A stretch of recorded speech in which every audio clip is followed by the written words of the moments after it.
Here's what's coming today on the Woodworking Network podcast.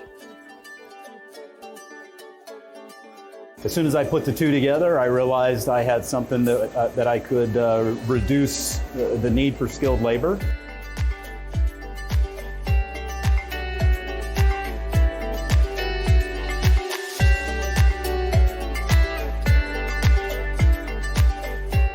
Welcome to the fourth season of the Woodworking Network podcast and a new episode. Join us as we explore the business of woodworking, big and small, and what it takes to succeed. I'm Will Sampson. Today's episode is sponsored by Hexagon, makers of Cabinet Vision and AlphaCam software. Today our guest is Chad Shelton from Bella Innovative Modern Cabinetry Company in Indiana, with a story about how innovative joinery changed the whole direction of his company. But before I get to that, I want to talk about doing what you do best. There's a business maxim that you should do what you do best. On its face, it seems quite simple and straightforward, but when it comes to putting it in practice, there are often obstacles. In custom woodworking, the first obstacle is often an irrational feeling that you need to fabricate everything you do with your final product all in-house. That somehow is dishonest or sacrificing quality or some such nonsense to farm out any part of the process. Of course, in reality, even the most fastidious operations outsource at least some of their process. Few, if any, successful shops forge their own hardware or fabricate their own plywood or make the tools and machines they use.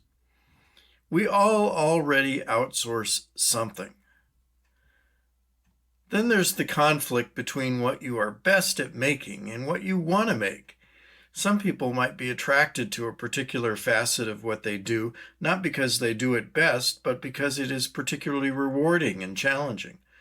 Sometimes when you get very good at doing something, it becomes automatic and less interesting.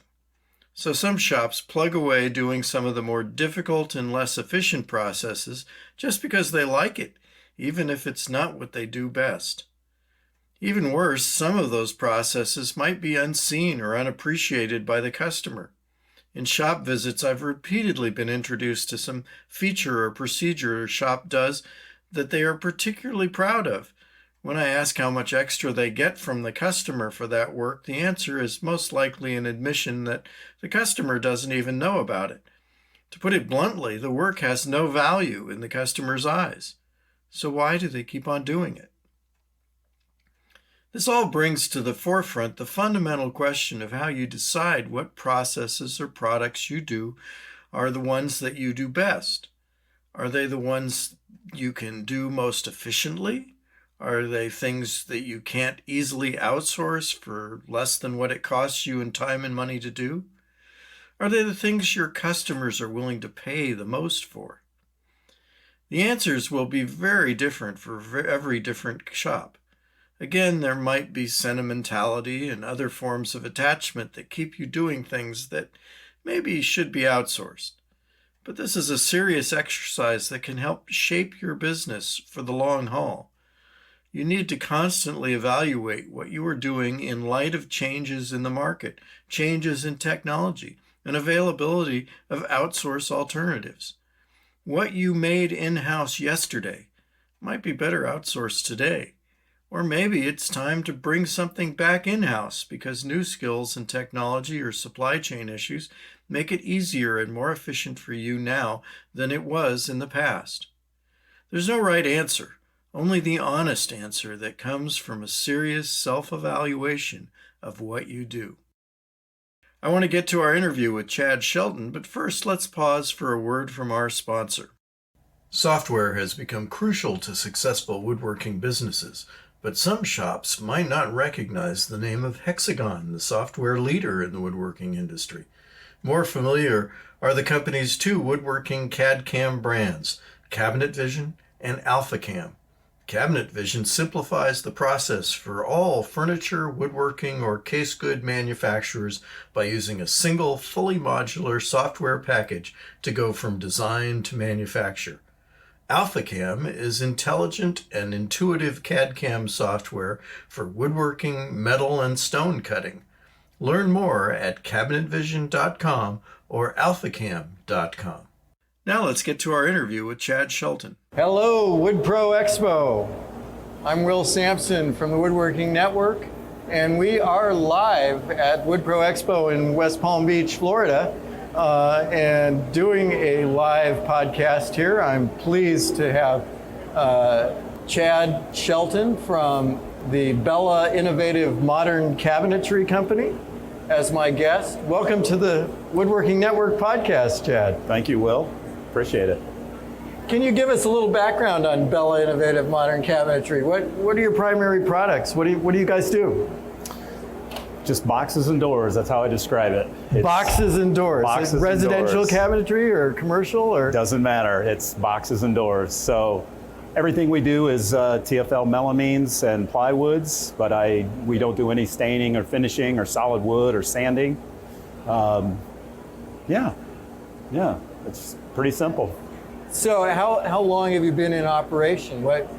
How many employees do you have? Can you sort of describe a little bit more about the business? Okay, so a little background. When I got into woodworking, I started out doing very high-end custom pieces of furniture. You sell it all around the world, couldn't make a dime at it. I went into commercial cabinetry through a friend who worked for a contractor. And after so many years of realizing that the skilled labor market was getting limited, I decided that I actually read the book Good to Great. If you've ever read that. Yeah, I know that book. And I remember inside of that, they said, do what you do best and nothing else. So I decided I can build boxes and doors better than anything else, and I don't need skilled labor for it. So went down that path, and during that time, I found Allmoxie and started to talk to them, and then I found Lockdowel, and they were just coming out with the channel lock. They hadn't even actually introduced it yet. Now, Lockdowel is this innovative joinery product that has been around. It has a plastic connector. Correct. So as soon as I put the two together, I realized I had something that I could reduce the need for skilled labor, and I could build a system that I could plug and play employees. It is a rough market for labor, so it's took a while, but it's been growing every year. And the employees now, when they see parts, they don't know what job it is, what cabinet goes, but they can tell if something's wrong with it right away, just by looking. Interesting. It's I call them quality control people now. That's their jobs. They're not skilled labor. They're all quality control. That's neat because it's a different way to look at it. That's the way I like to look at business. Well, it's, a lot of the folks that are involved with lean manufacturing and all, they talk about going to Gemba, going to the shop floor to see what's going on. Mm-hmm. And I know from all the way back in the 1980s when I got to spend a day with Shigeo Shingo, one of the fathers of the Toyota production system. Yep. He was really big on the people that know what's going on are the people that are doing the work. And you need to listen to them to find out. And you also need to make their job easier. And so he put in a lot of go, no-go gauges into things so that if they made a bad part, they only made one bad part, they fixed it. Correct. And they went on. Yep.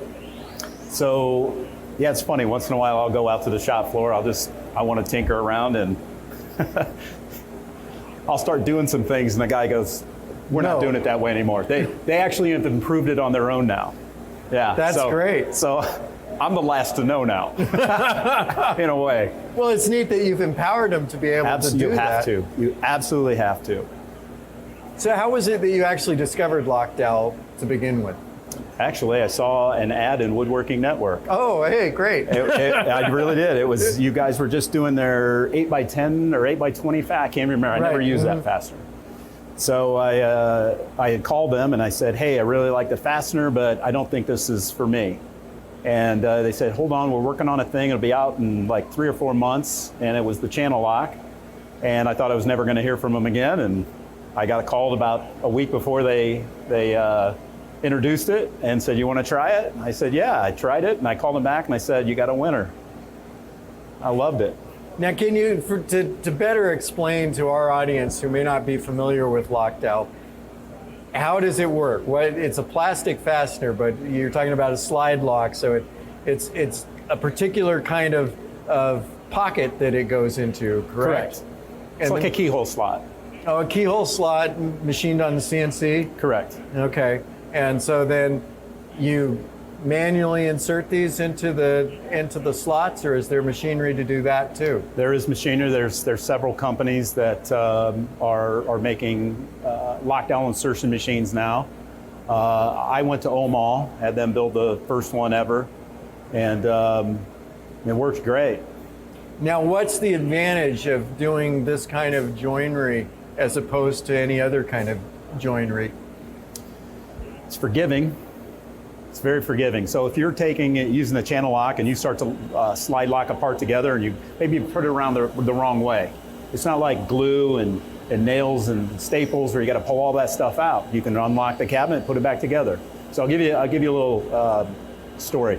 I had a customer one time in Reno, Nevada. He ordered, I don't know, like a dozen cabinets. He wanted them assembled. I shipped them out that way.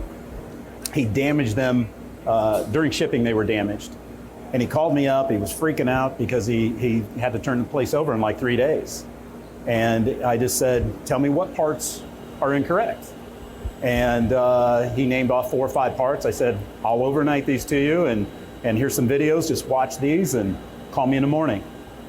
He called me back and he's like, I can't believe it. I took these things apart, put them back together in 10 minutes. It's like brand new cabinets. That's great. And so you're all shipping flat and all that with? We do a bit of both. So if we do full truckload, we'll ship assembled, like, multifamily projects and things like that. But smaller, kitchen at a time jobs, we'll ship LTL. Interesting. Yeah. What kind of joinery were you using before Lockdowel? Wood glue and dowel. Wood glue and dowel. Case clamp, all that stuff. Now, what's the difference in time and production and all that for? Well, I've had a lot of arguments with wood glue and dowel people about this. So.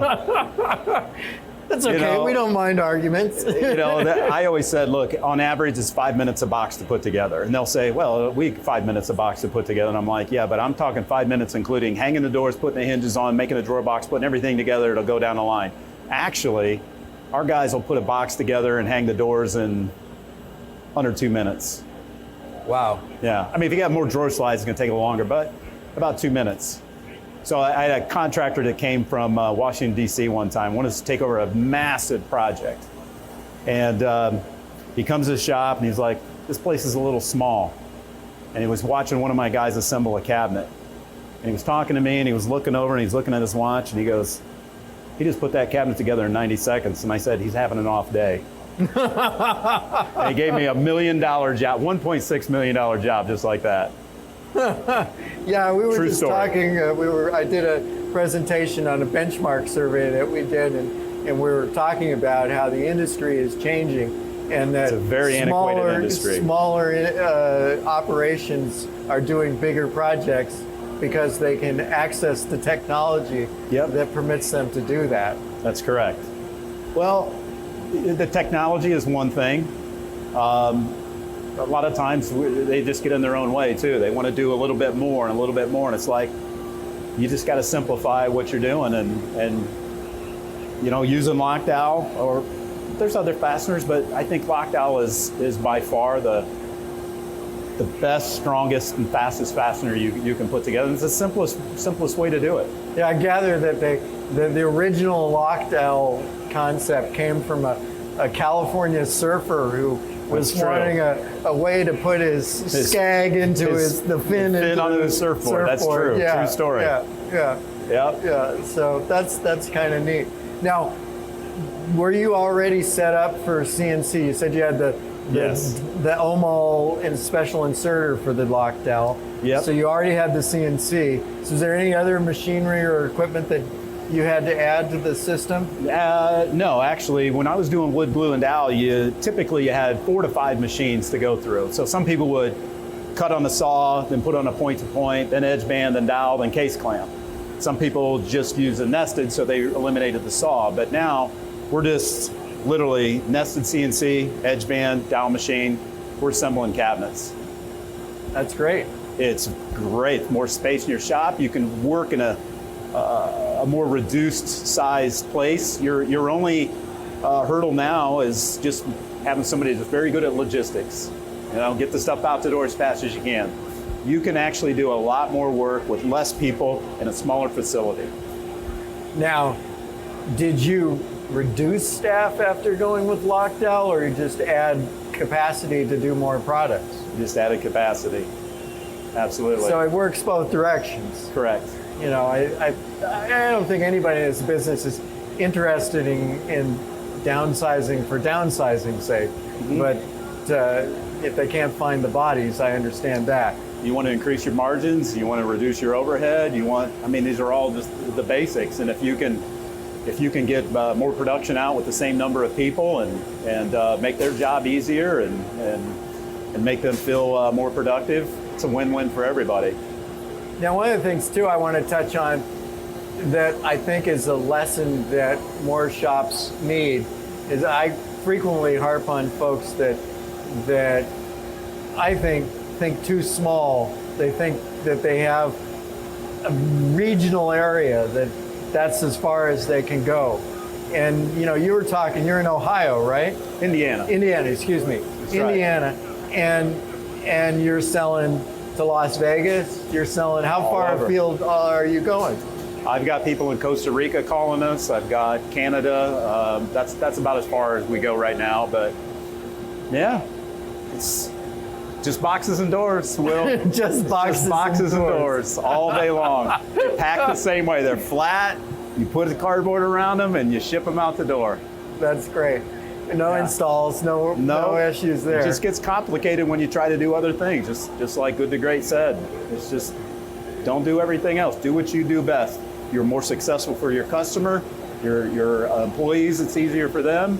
It's simple, simple, simple. I like to hear that. That's we complicate stuff too much in this industry. We get excited. We want to make a crazy drawer box, or we want to make a different opening.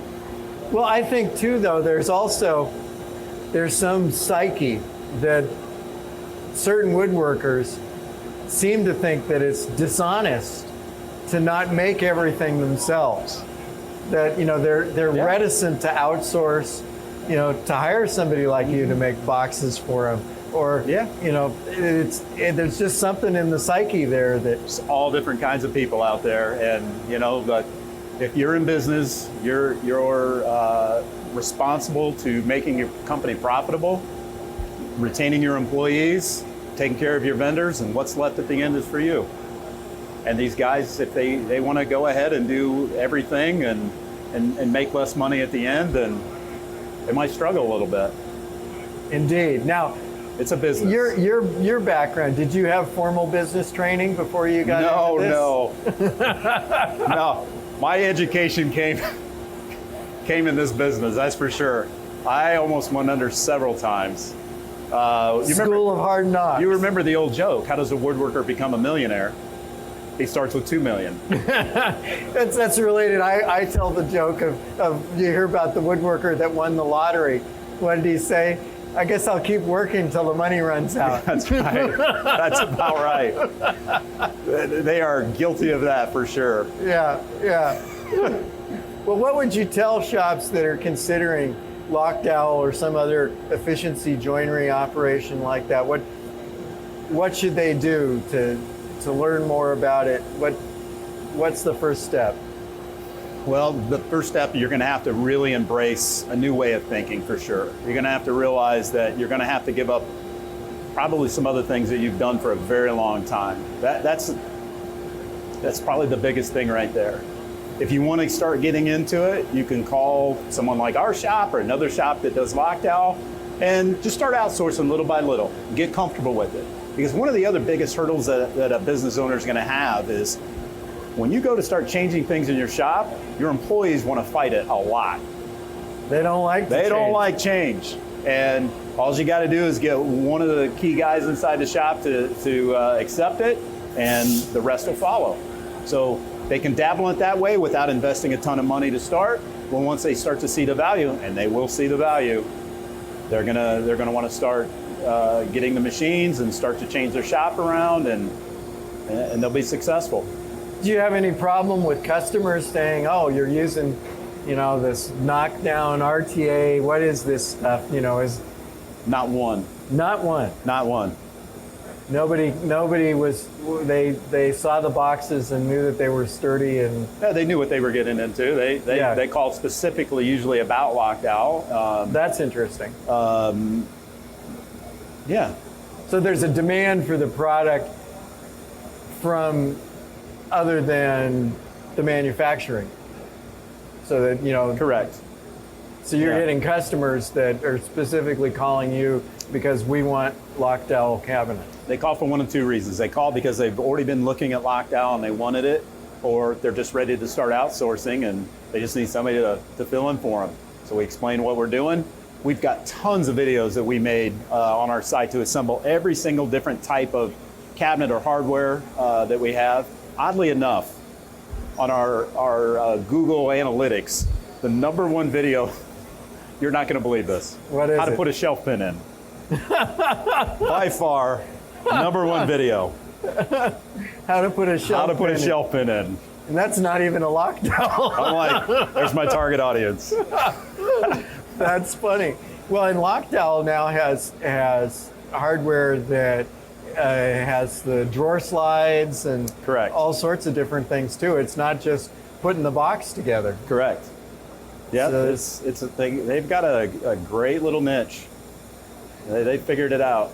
That's neat. Well, and too, from what I'm hearing, then, even the shops that don't have CNC or not CNC literate yet, they can take advantage of the Lockdowel by sourcing boxes and all from somebody like you. Absolutely. I mean, the cabinet box is just another component. It's just it's the same as outsourcing a door or a drawer box or crown molding or whatever you want. I mean, honestly, someone could set up a shop and never manufacture anything. Just have their cell phone. Yeah, they got a cell phone and a truck and a canopy to build it under. I mean, seriously, they could have a very good business doing that. Yeah. It's a different world. It is. That's really neat. They just have to be a very forward-thinking person in the beginning. If they see that, they can control their margins that way. Absolutely. That's neat. Well, I really appreciate hearing about this from you and from getting a perspective of somebody that has adopted this new technology and is really making it successful, because it's neat. And I think a lot of people just walking around like on a trade show floor and they say, "Oh, here's this little plastic connector. Isn't that interesting? What does it do?" And it's really transformative when it gets put into place. But yes, it is. Folks don't understand that necessarily, seeing a little piece of plastic on a table in a trade show. They're passing up an opportunity if they don't give it a real thorough thinking and understanding. They're really passing up a great opportunity. Well, I have to get out to Indiana and see your shop, Chad. Come on down, buddy. That would be great. Yeah, we'll have a great time. All right. Well, thank you for coming on the Woodworking Network podcast. Thank you, Will. Appreciate it. All right. All right. That's it for today. If you're looking for more of our podcasts, you can find all of them at woodworkingnetwork.com/podcasts and in popular podcast channels. Be sure to subscribe so you don't miss a single episode. Thanks again to today's sponsor, Hexagon, makers of Cabinet Vision and AlphaCam software. If you have a comment or topic you'd like us to explore, contact me at will.sampson@woodworkingnetwork.com. Thanks for listening.